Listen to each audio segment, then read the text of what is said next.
Previously on Follow the Leader.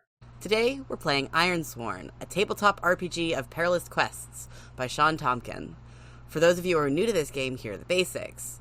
In the Ironsworn tabletop role-playing game, you are a hero sworn to undertake perilous quests in the dark fantasy setting of the Ironlands. You will explore untracked wild, fight desperate battles, forge bonds with isolated communities, and reveal the secrets of this harsh land. Most importantly, you will swear iron vows and see them fulfilled no matter what. I am playing Bozda Steeltreads, a grizzled older woman who has long, I would say salt and pepper braids, but like fully shaved head on her face, but like she's blonde. So like it's more of like a sort of a sifted flour. Like a sort of like golden and white sifted flour kind of vibe.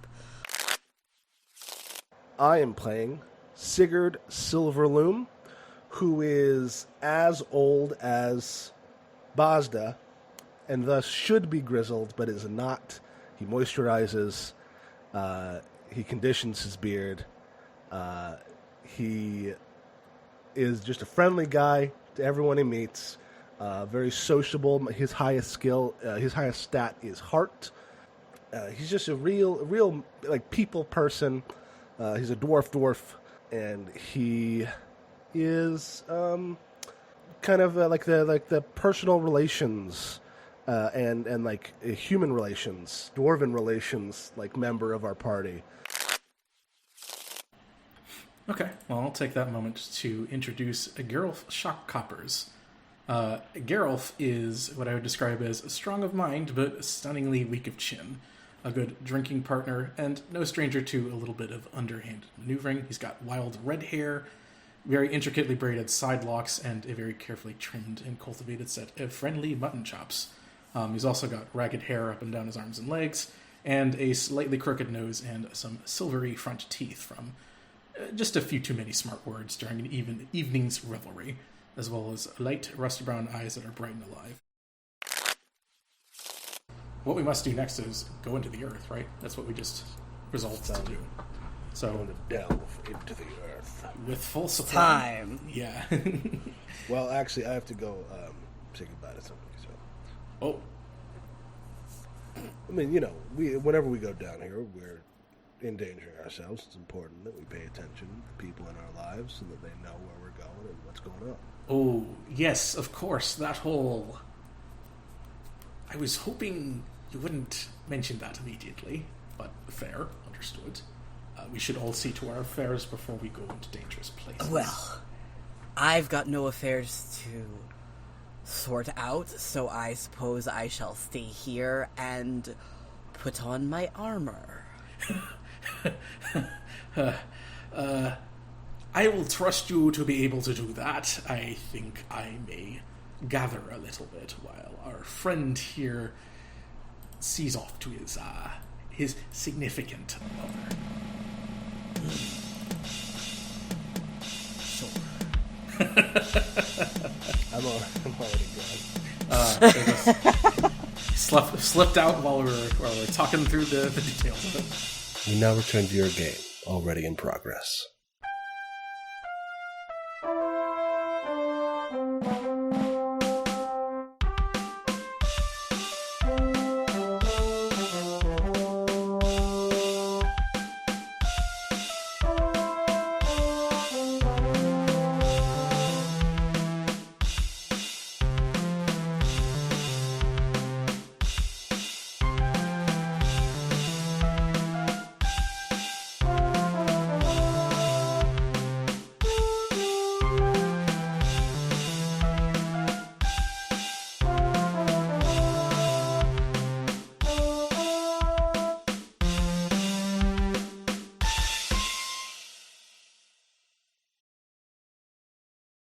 Mm-hmm. So, Sigurd Silverloom. Bozda is slapping her armor on in the loudest possible way. May I ask who you are going to see off, or have you see off to you? Yeah, I'm just gonna go say I'm gonna let go to back to my my dwarven 2-bedroom apartment. The second bedroom is an office. Fair. And I'm going to just let Frida know that I've been charged with a new quest, and that it shouldn't be too difficult. It's just these, these religious folks that need to get their magic rocks out of the ground. Pretty routine. Shouldn't be more than a week. At most, of course. At most. And I'm sure you share many gazes, many looks as you walk out the door. Bit of a backwards gaze, maybe? I take a lock of her beard and weave it into my necklace like an amulet to carry with me as I delve into the darkness. Oh, Bass is not going to be happy about that. And Geralt, on the other hand of things, in the name of discreetness and of efficiency, has already bid farewell to his beau, Fulgrim, Shock Coppers. But he does have upon him a portrait, which he carries in a pocket secret away on his belt. Hidden in there is just a very bold, somewhat silvered, rugged man who very much is the sheer opposite to poor Geralt and his lack of physique. A lot of grizzled and rugged folk out here. You ever think about that? It's the dwarven way. It's like you're grizzled or you're rugged. Ruggedly grizzled. It's true. Nobody uses conditioner.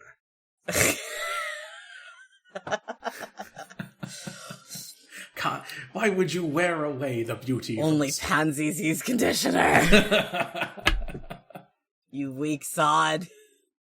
Hey, does Bosda have any? What's the word I'm looking for? Not relics, not heirlooms, mementos, I suppose, of better times. I would say that Bosda has a little portrait of Frida tucked away on her belt. She looks at in her more private moments and feels sad and looks grizzled and tired, gazing upon her wife whom she lost so suddenly. To Sigurd. Shut up. And I would further that Fulgrim was perhaps related to Sigurd as well, distantly or closely, but that's sort of how... It's how we got the job, Geralt kind of got nepotism. shuffled into it, First through family, then through a little bit of a... Listen, it's important to shepherd folks. Geralt needs a little bit of a wing to be under, and that's fine. We all need to help finding our place in the world. And I am perfectly obliged to your kindness and generosity in taking me along. I maybe would have preferred slightly different company, but I can see maybe I'm meant to be a stabilizing presence in the trio here. I don't understand what you mean. Well, we can't choose our companionship on these missions, trust me. You can't. I don't understand what you mean. I'll kill you with my bare hands. Perhaps understand that. Do you understand the tip of my axe, perhaps? Stay out of my fucking way. Basta. Busta's walked off already. We're shield siblings. That means something. Side by side, shoulder to shoulder, against the enemies of the dark. Could do with a little less closeness to this one. I certainly hope when the time comes I can count on the shield wall being up in front. Well, my shield's enough wall for all of us. I will trust you on that, Sigurd. As I Your strap head's this, enough wall for all of us. I put on my little slouch hat, and I made a hero forge of Sigurd, so I know what all the stuff he's wearing. He's got a war hammer on his belt. It is engraved by Frida. She's a metal worker. He's got a cool hat that's like pinned up on one side. He is wearing like kind of green, like mossy green armor, and he's got this big Roman wall shield that is as big as his like torso and upper legs. It's the kind of thing where like you can set it on the ground and it comes up to your like shoulders. Cool. Yeah. And so he wears that like strapped to his back like a turtle. You flip him over. Watch him struggle. I would never. It's got a catch. I can just roll out of it. Whoosh-ah! I do a combat roll. Ever prepared. I would say that Bazda is carrying a large great axe that was also made by Frida in kinder times. It was their betrothal. It was her betrothal gift. Yeah. Let's move on into the fucking dungeon. Sure. The Shockcopper's name will not end with me. I will swear it. So let's delve before this gets any worse. Yeah, come on. We got very important work to do. That we do. A church consecration. Always a very special event, and I'm glad that we get to be the ones to present them with their sacred relic. All right. So what do we do? How do we play this bit? Okay. We kind of fast tracking the narrative. We start the expedition by hand waving the journey to the site. So we get on our. Do we think we have beasts of burden that carry us through the tunnels, or are we just walking dwarves? Ooh, that's a good question. I like the idea of having like large, like naked mole rat looking beasts of burden. Yeah. Like just big, ugly capybara looking things. Hell yeah. Well, it's perfect too, because they can lead us by the tremors Like and scent. capybara the size of like a pony. Yeah. Yeah. Sweet. Yeah. So we clamber onto him. Mine has a little handkerchief around the neck. Adorable. Mm-hmm. Mine is like wearing like fucking war armor. It's got like spikes on like a face shield. I'm also wearing like full plate mail. Nice. Mine would have intricately braided leather collar on it with just similar sort of tassels that come off of the sides of the collar. And so we have this like montage of us riding our mounts down into the earth. It's accompanied with a slide guitar, and like whistling and some banjo. You hear the clinks and pickaxes sort of distantly. Yeah, like riding past the mines into the caverns. Mm-hmm. People move the earth. Mm-hmm. Absolutely, just some bluegrass dwarves doing our thing. Yeah. Yeah. Okay. Until we reach. What does the entrance to the Cradle of Earth look like?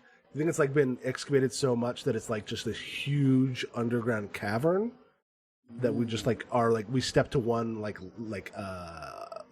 tunnel leading into it?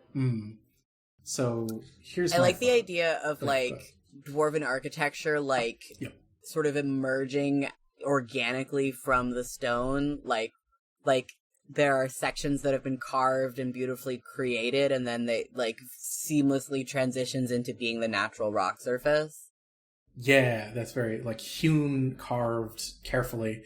I think in addition to that, this is the cradle of the earth, right? This is our first sort of point of embarkation for dwarven kind. I think there are signs upon the walls of metals once riveted to them, of valuable steels, golds, silvers, that used to be displayed upon the front, that have long since been stripped off. Every so often there's a scrap that's still stuck by a stubborn rivet of fancy, engravings of events past, but now long since gone. Yeah, I like that. And maybe like when we get to the entrance into the cavern, it's like there's like a big sign like carved into the ceiling of like know that you step in the tracks of our earliest ancestors. Do so with reverie. Nice. Was that a recent carving? Was that something that was before we sort of abandoned? Probably might even like be something that came from like an earlier dynasty that was closer to the thing. Okay. To the okay. origins of our kind. Nice. Yeah. Very good. And then, of course, as progress is wont to do, we've handily walked right all over that. So. Oh yeah. Uh-huh. I'm sure. Just completely. All right.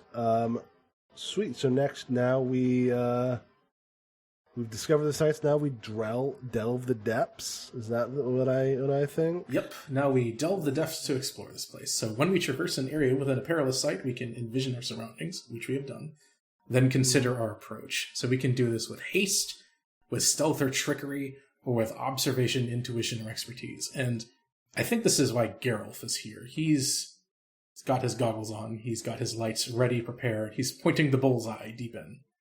Yeah, I was like, gonna pat Geralt on the back and say, "All right, Jerry, let's see what those goggles of yours can do." Right. Well, I did a little bit of tuning on them earlier this morning, so should have a little bit of the light brightening here and there. And he sort of tweaks knobs on the sides of them. Sort of a spectacle comes out from one of the bands and lights up in front to sort of help with intensifying his view. And he'll start picking about finding sort of the most efficient path down into our claim. So I'm going to roll this with wits, and we'll see how this goes. So let's give me a move, and I'm going to delve the depths with my wits. Here we go. So I have rolled an 8. The challenge dice are a 5 and a 7 respectively, which gives me a strong hit. So on a strong hit, we delve deeper. We mark progress, which I believe is 2 progress per area, right? Yeah. And we also find an opportunity. So I will mark that 2 progress on our shared sheet. Oh, we've already done it. Thank you. Thank you. And now we move on to finding an opportunity. So when we encounter a helpful situation or feature within the site, we roll on the following table, and I can run through that as I make that roll. And if we're making this move as a result of a strong hit on delving the depths, I can pick or envision an opportunity instead of rolling. Then I can choose one of the following. I can get momentum for gaining insight and preparing. I can take action now, which allows any of us to directly leverage the opportunity. And that gives us +1, and we take +1 momentum on a hit. So, you know what? I'm going to leave this one up to the dice since we're early on in this. So I'm going to roll us a D100, shall we? Hell yeah. Well, let's see what we get. This is an 89. So according to the table, an 89 means that we locate an interesting or helpful object. So what shall we do with it? Well, do we want some insight? Do we want to take action? Interesting. Let's find out what the object is. Do we have is there like a cool object oracle in the book? Probably. Probably is. Let's have a look-see, shall we? Although, of course, if we're ever at a loss, we can always use our imagination, so... Very true. Let's think of some interesting... We love to use our imagination on this podcast. We're really stretching our muscles today. I like it. Yeah. Here's something I'm curious about. Shoot. What does it look like to explore the Cradle of Earth? That's a very good Because question. this was a crater at one point. I'm almost imagining that over the millennia, it's become akin to looking at an ant farm from above. So many burrowing creatures and other stuff have, like, moved through this place in such different ways that, like, you know, there's a cavern ceiling, and there's, like, a sort of, like, rough, like, roof to a lot of the, like, a rough, like, even heights to a lot of these things. But there is, like, it's almost become, like, labyrinthine. And in the center is the nexus of the crater, which is also the nexus of the, like, maze. And so we have to just sort of, like, pick our way down to it, but we can, like, kind of see it down there. Yeah, like from the entrance to the area, we were able to see it. But then once we get like, oh yeah, we could try to be jumping across little mini canyons, but Or just like picking our way through them. Mhm. Yeah, I think that's it. I think that's what it is too. Like, this area is so, I mean, it's old, it's ancient, it's been picked across. So I think what it is it's not just the paths of our ancestors that we're following, it's also the paths of beasts, of new residents, of other sorts of beings within the hold that we have to navigate around and sort of fight to not mistake for the axe marks and the boot treads of what came, and even the footprints in earlier sets. So a lot of this navigating by wit is finding which of these paths were constructed, what could possibly lead to our first stone.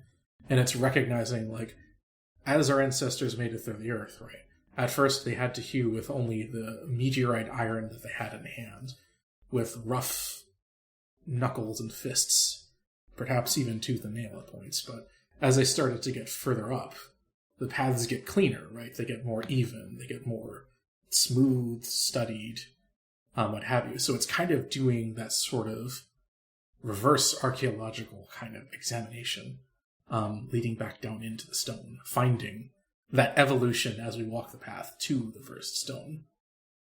I think with that, something interesting that we might find is just that hint, a broken tool by that sort of path where our ancestors kind of the many, one path in particular that they sprung forth from when they finally poured out onto the earth itself.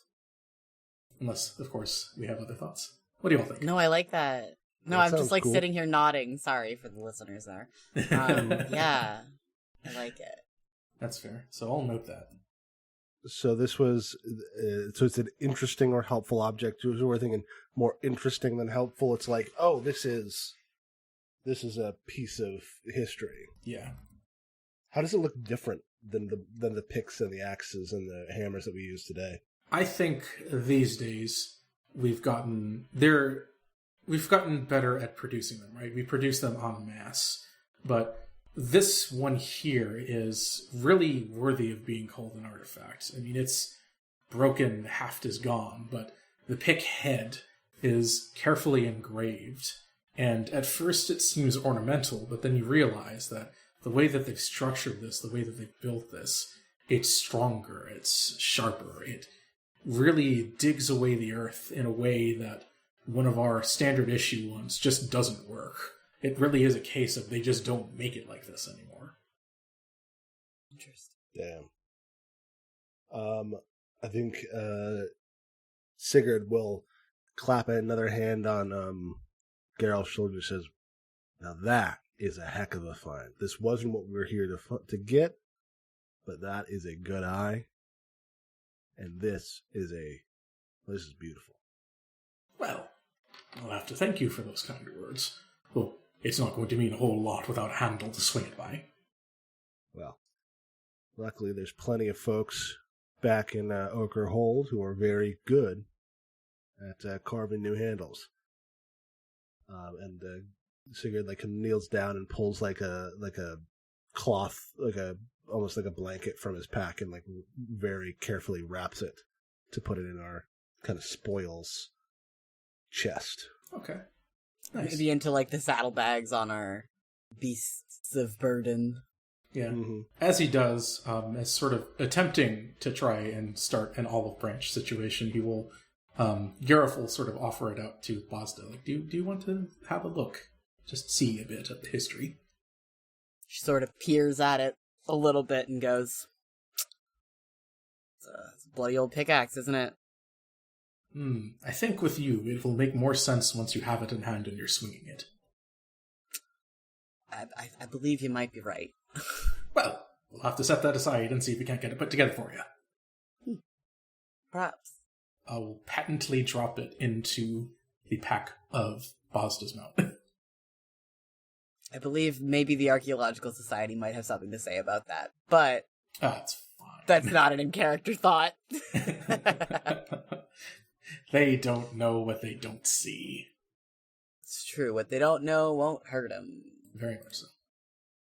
Okay, that's our first delve, and we didn't really run into any problems yet, but do we also want to start keeping a map of what we're running across? Sure. Cool. Yeah, where's the location that we found this in? Is it just like did you just take us down a side path into a nook that this had been like left in? Yeah, I think what it is at first, right, we see sort of the cracks above that light down into the place, but what this really is in one of those shadowed hollows, right? Most people have picked over what they can see easily, but the most casual will stick to what they can see and just pick up what they can and run with it. What Geralt would have done was navigated into one of those spots, sort of past the home, behind an alley, to this entrance where he found that pickaxe. So where we started in sort of the grand mouth of the cavern, where we wandered into the midst of the hold, now we're sort of in one of the hewn corridors that's leading down further into the depths. Annotate accordingly. This will be titled Cradle's Hearth. And I will note down here, down to the depths. There, a little map for us. I'll even draw an arrow. Hell yeah. It's a beautiful map. I love it. It's always a good start, at least. Yeah. Mm-hmm. All right. We've got more to do, but I think as a result of finding this thing, there is one more thing that we get to do. I don't think we've taken action on this yet, and that's fine. If we did, we would have had to have made a move that was not a progress move. But since we've just gained insight on this so far, I'm going to go ahead and take that one momentum. Oh yeah. Hell yeah. Yeah. And I believe we keep delving. All right. Who wants the dice this time? Bazda, do you want to take point for a bit? I do want to take point. I would say that we are going to be moving forward with haste. I believe Bazda's maybe getting a little impatient.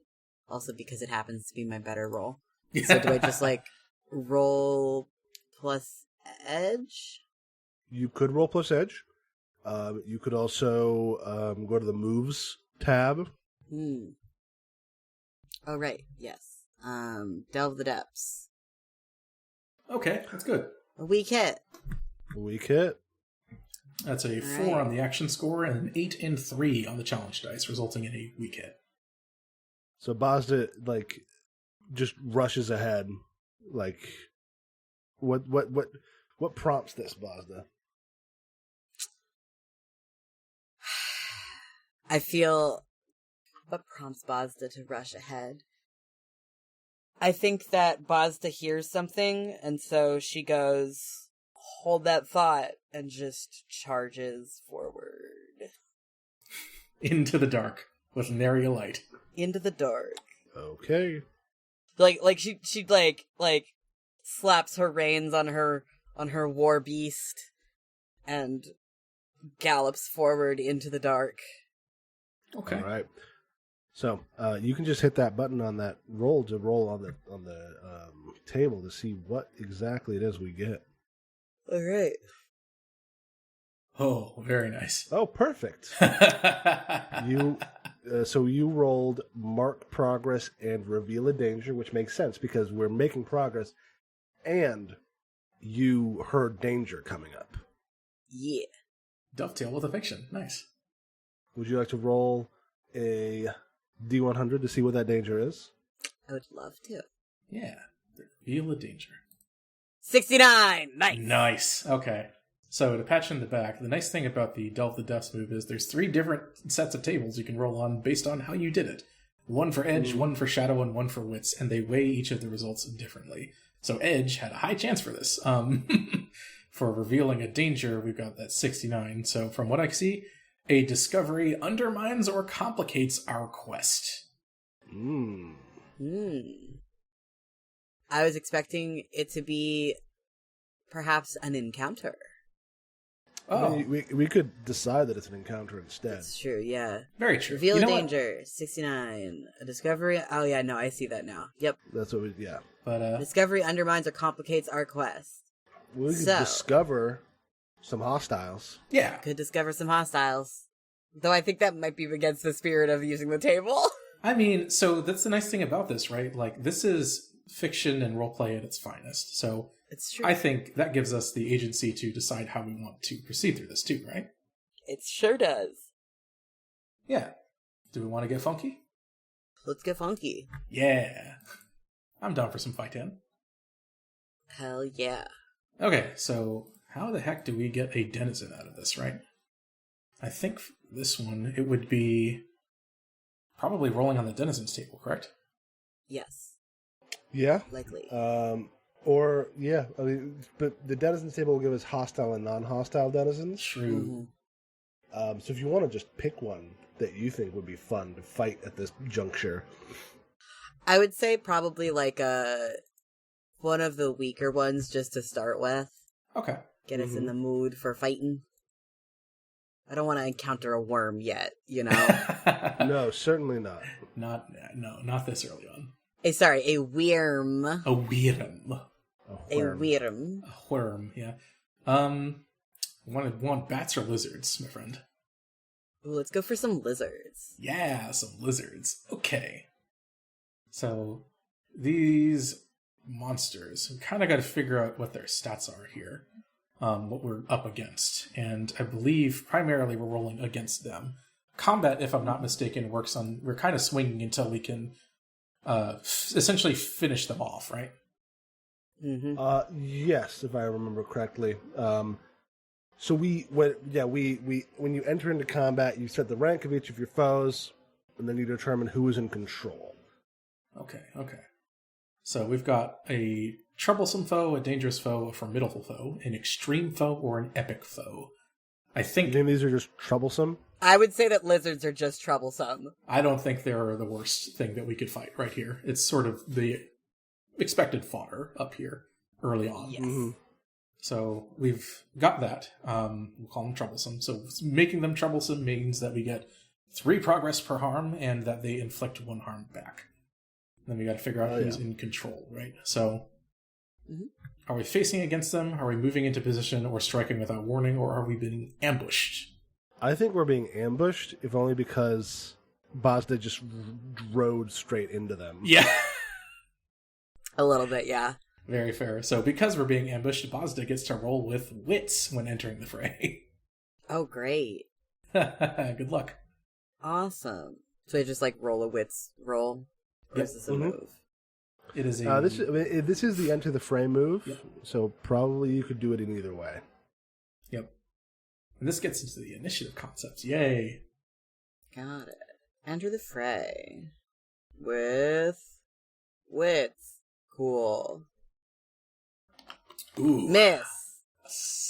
Ooh. I take a swing at him with my big old war axe, and I miss him. Bozda. I mean, let's wind back the clock a little bit. Yes. Figure out so Geralf and Sigurd are looking at this cool pick that they found, and did you say that Geralf put the pick in Bozda's Yeah. saddlebag? Yep. Yeah. Okay. So Garifle's turned that way. And then Bozda, you said you heard something, but then you got ambushed. So it might not have been that you heard something. It might have just been that you wanted to leave the situation. Yeah. Boss is like, I don't like this emotional vulnerability bullshit. Let's get out of here. Like, cool, thanks. Bye. Mhm. Rides off into the night. Mhm. And immediately is Incredible. beset upon by lizards. Cool. So then they I think what's happening is you go through a part of the maze around the cradle where there's ceilings that are closer where they were kind of lurking.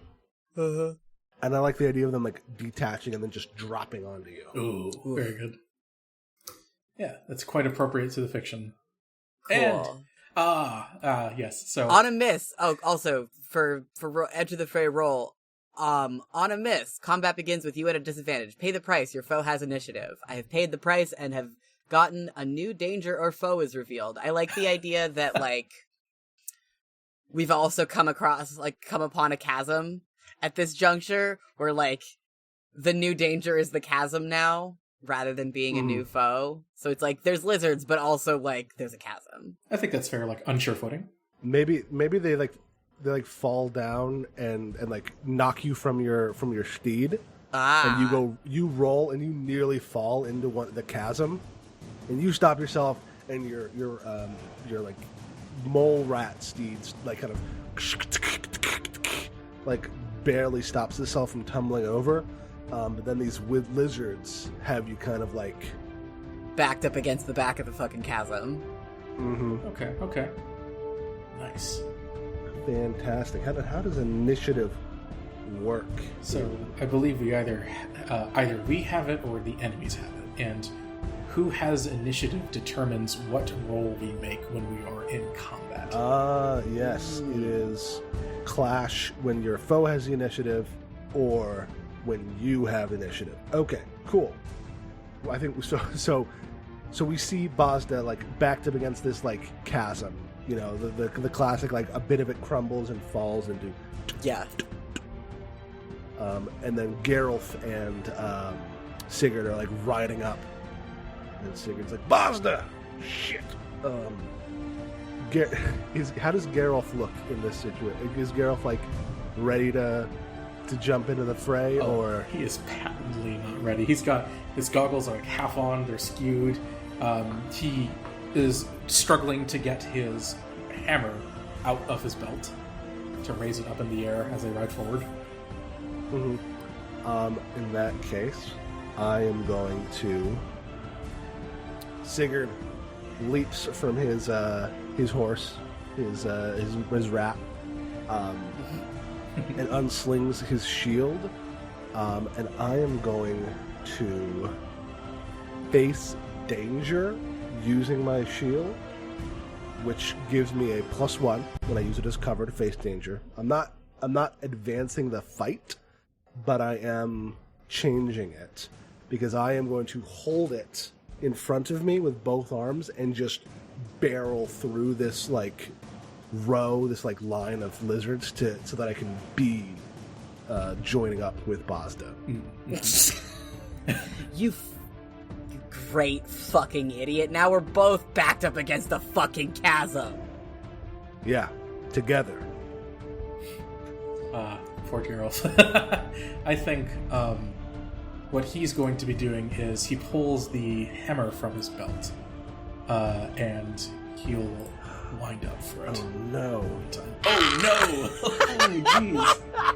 That's a 5 against a 10 and a 7 on the challenge dice.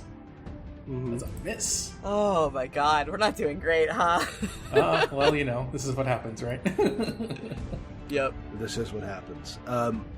So I'm like running in to try to like get to you. I guess I'll just roll on pay the price as well. Sure. See what happens. It doesn't seem... What do you think was the most obvious negative outcome for me trying to run up with the bear with it? Is it just that I are now also at a disadvantage because you're also backed up against the side of a chasm? I could think of a little something. So, are you mounted when you're doing this? No, I had leapt to be on even footing. Okay, that's fair. How about this? You leap, but the ground is unsure beneath your feet. When you're sliding, I would propose that you might lose something as you slide. I don't have that much stuff. Your amulet with my ex-wife. But it's hard to imagine how that would... Yeah, no, it's so true. You're so right. It could be that I do get knocked off, but I'm not out of it. I like managed to draw my warhammer, which has like a pick on the back, the reverse side, and like I cling to the chasm. Yeah. And I'm not lost to it, but I am like in a bad spot as well. I think that makes sense. Okay. They put butter on the floor here? What the hell's going on? These rocks, they're not secure. We've been mining them for ages. Of course they'd be a little weak. maybe I should try something fun, huh? Is it time for invoking? No, I don't think it's time for that just yet. I will save that for a rainier day. Okay, I think what Geralt is going to do is he's going to try and draw some relief fire. So I think he's going to take his hammer and just wing it at one of the lizards, and they clash to try and get them distracted and hopefully out of the way to take initiative away from them.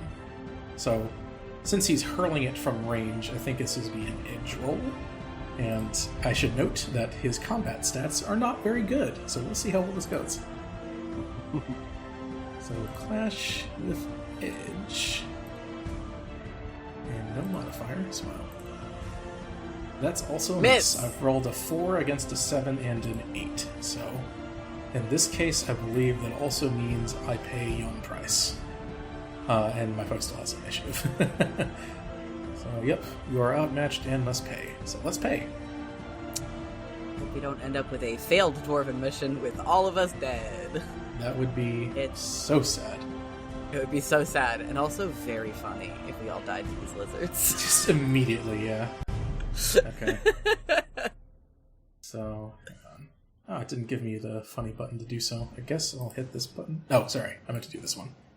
Here we go. 31. Yes. Something of value is lost or destroyed. I think he just flung his weapon off the edge. Good job, man. His lethal weapon has gone winging into the chasm, and now he no longer has it. So I'm like clinging to the side of the chasm with my war pick, and I just see your fucking hammer just go. It's spinning into nothing. Just whoo! It's cutting a nice arc at least as it goes right into. This is not a good start.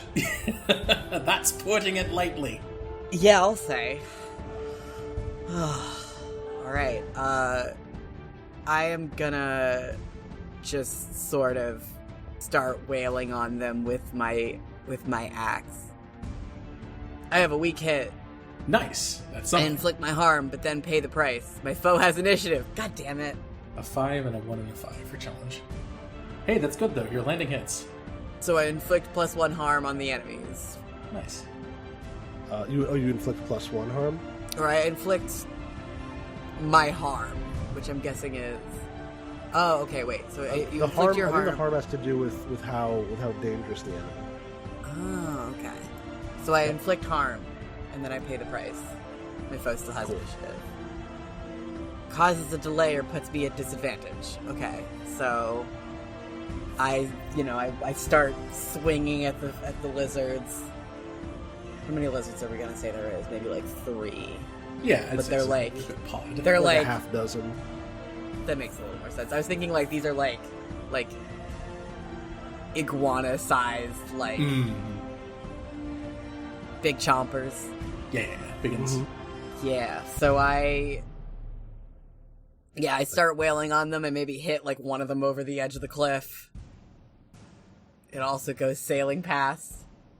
It's raining out here. So sad. Sure We're is. just throwing everything down. Yeah.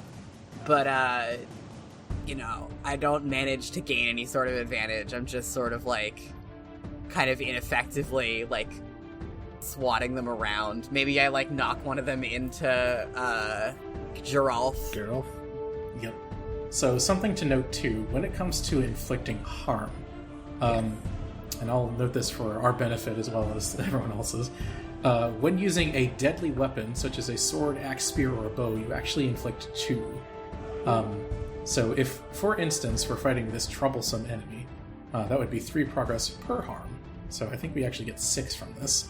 On the other hand, if you're unarmed or wield an improvised or simple weapon, such as a shield, stick, club, staff, or rock, you inflict 1 harm, and that's where poor Geralt is down to now.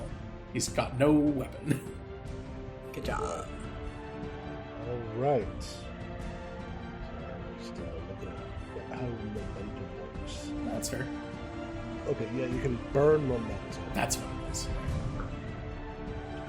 To have positive momentum, after you roll your move, you may cancel any challenge dice that are less than your current momentum value, giving you an automatic hit. That's Good point. And probably something we can use now. And that resets you back to 2. So, because I have 4 momentum, which is not a crazy amount, but still useful. Right, it has to be less than your momentum value. Okay. Yeah, but I'm gonna try. I'm gonna try to get. Let's not make a meal out of me getting back up. But I'm going to. So I'm gonna clamber up as Basta is just swinging her axe like crazy.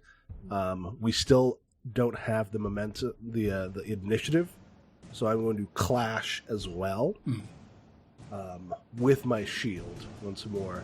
Just this time, less like a battering ram and more like a fucking wrecking ball, just bashing them around.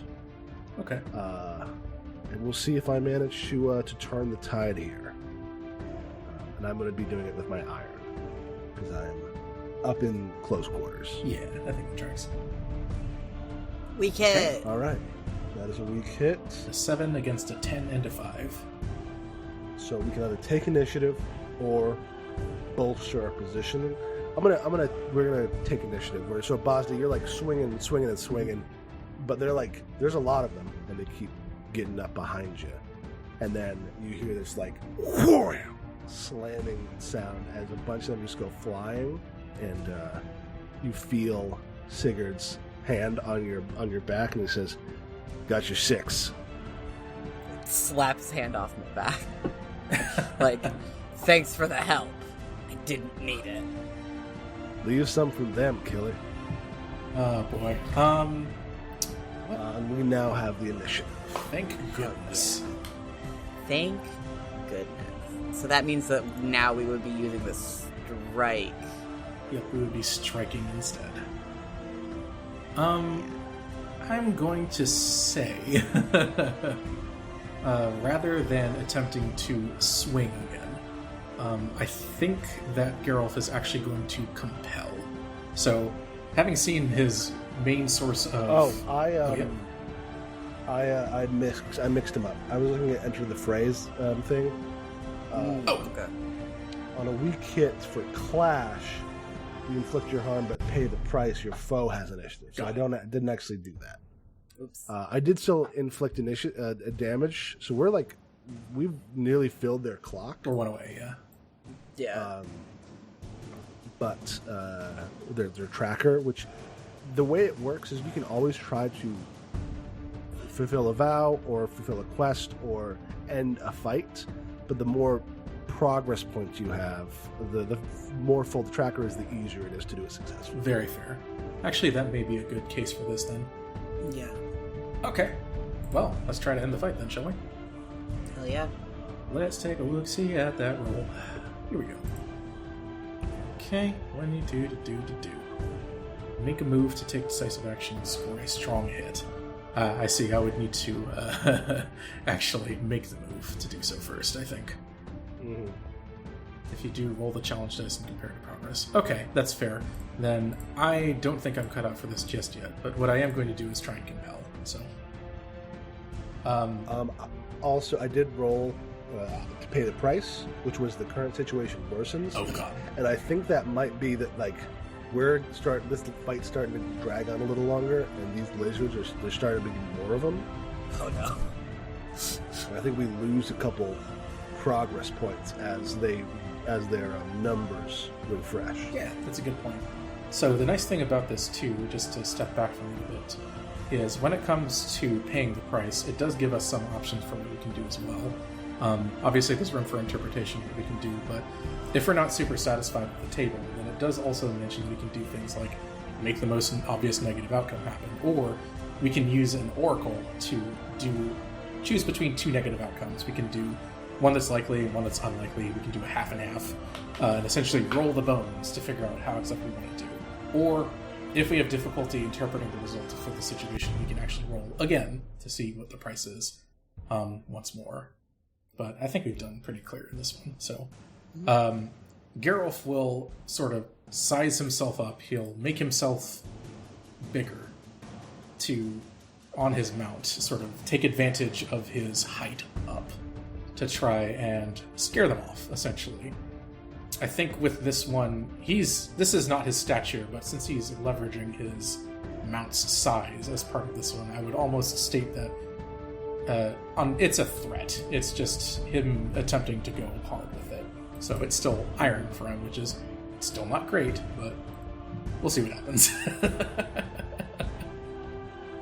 That's a 3 against a 7 and 3. However, I have +3 momentum, so I'm actually going to burn the momentum to get a weak hit. Oh yeah. Yeah. So this is persuading someone to do something. I envision my approach and roll on a weak hit as above, but they ask something of me in return. That's a relationship move, is it? Can I compel beasts? Well, I think in this case it would be probably quick action, right? Like, we've gotten them to back off a bit, but I think in this case it would be sort of making a move as to getting out of here or deciding to finish them off. Does that make sense? The rest of the room? Yeah. Okay, and I'll reset my momentum to 2. Although I think outside of that, we didn't make much progress with that, unfortunately. I think it just caused them to pause. Yeah. Well, let's see if we can't bring it home. Yep. Yep. Do you want me to try to end the fight? Yeah, get to swing and see what happens. Yeah. Basically, you just need to. What is the roll field a- progress on this? The field progress on this right now is 1, 2, 3, 4, 5, 6, 7. But remember, you gotta Describe what I'm you doing. gotta make a move to take decision action. You gotta score a strong hit Yeah. and then resolve the fight. Yep. Yes. Yeah. Thankfully, we still have initiative because I didn't. Cool. So I failed to end the fight because I scored a weak hit. We have not yet had an opportunity to end the fight. So Yes. Yeah, we have not yet beaten the baddies. So The lizards. But you still deal your harm, which means that the clock is full. Okay. We are winning the fight with the lizards, but they're coming at like such a rate, and we can't make they're decisive action to end it yet. Okay. I see. we haven't been able to fully defeat them. okay. Yeah. Gotcha. We could turn this into a battle. I think so. When you fight a battle and it happens in a blur, envision your objective and roll. If you primarily fight at range or use your speed and the terrain to your advantage, it's edge. Depending on your courage, allies, and companions, roll heart. Close combat to overpower your opponents, roll iron. Trickery to befuddle your opponents, roll shadow. Or careful tactics to outsmart them, that's plus wits. If we get a strong hit on that, we achieve our objective unconditionally and gain +2 momentum. On a weak hit, we achieve our objective but pay the price, and on a miss, we are defeated and the objective is lost to us. So I could try to rally you and battle with heart, but if I miss, we lose. Like the whole game. Well, we lose the fight, We lose the fight. Yep. which means we have to fully and we lose a lot of progress. Yeah, I think we get battled backwards. I think that's a good sort of move to go for. Yeah, I think so. All right. Well, then I will say, my friends, my allies, we gotta let these lizards stop us. We got work to do. Come on. All together now. Let loose a great big yell. Aha! Strong hit. Nicely done. Woo. A 6 against a 4 and a 2. So I